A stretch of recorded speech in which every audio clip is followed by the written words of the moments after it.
So now we want to estimate what would be the intrinsic value per share as the discount rate increases by 1% and decreases by 1%, and what would be the intrinsic value per share as the exit multiple increases by 5 times and decreases by 5 times.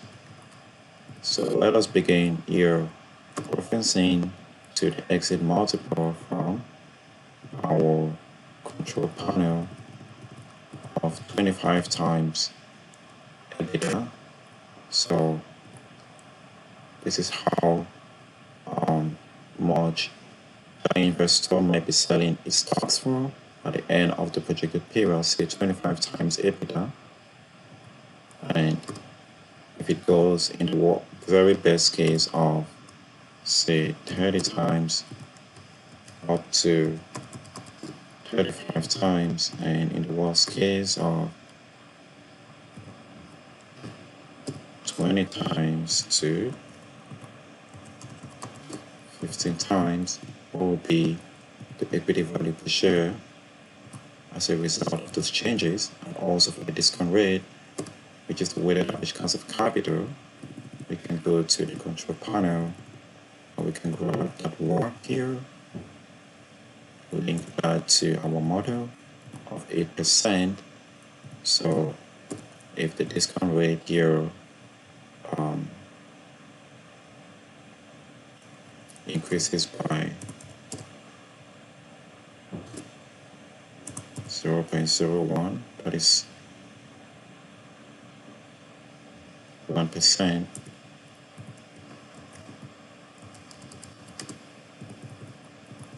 So if it increases to 9%, 10% in the very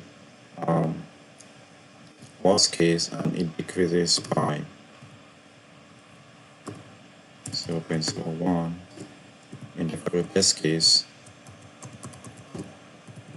what would be the equity value per share?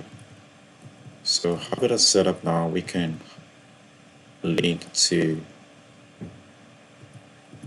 here to our equity value per share, which in this case we just have it here right phone, as we explained a while ago. We don't want to mess up, don't want the audience looking at this and being confused with our two-dimensional table. So that equity value per share is going to be reflected here under this two-dimensional sensitivity table.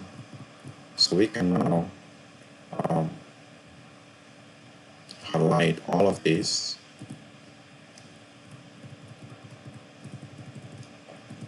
Highlight all of this two-dimensional table, and then we can go out A for data, W for what if analysis, and C for data table. Let us bring in the raw input cell, in this case the exit multiple. Let us select that from this sensitivity input here. So the exit multiple is going to it's going to come from here, and also the column input cell is going to be the discount rate, the weighted average cost of capital. It's going to come from this sensitivity input here. The reason why we set this up here is because, as we said before, we already have that linked to our control panel tab.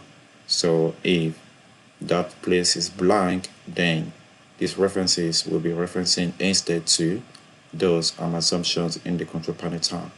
But if it's not equal to blank, if we have to place numbers there, then the calculations in the sensitivity tables will be reflected based on the sensitivity input here. So we have that in place, and we can scroll up, and here we can see that we have here, just as we expect, in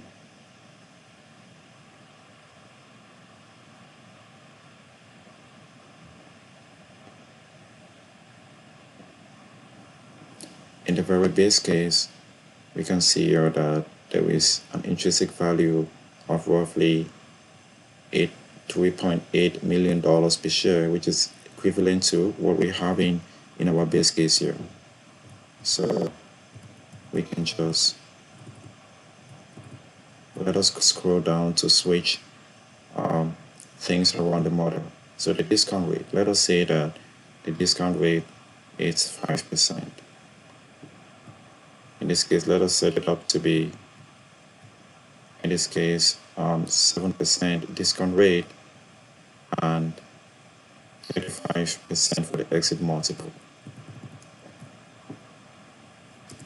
So if we insert discount rate here of 7% and we insert here for the exit multiple of 35 times, and if we switch to the model, we can see that a discount rate of 7% here and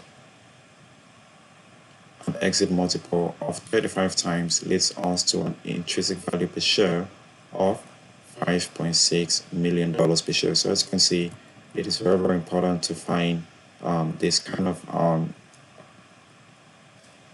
tool in our model. So if we switch things around, it will ultimately switch around for us. So we are kind of very, very happy with the performance of this tool. So we can now go back. We can delete those sensitivity input drivers there.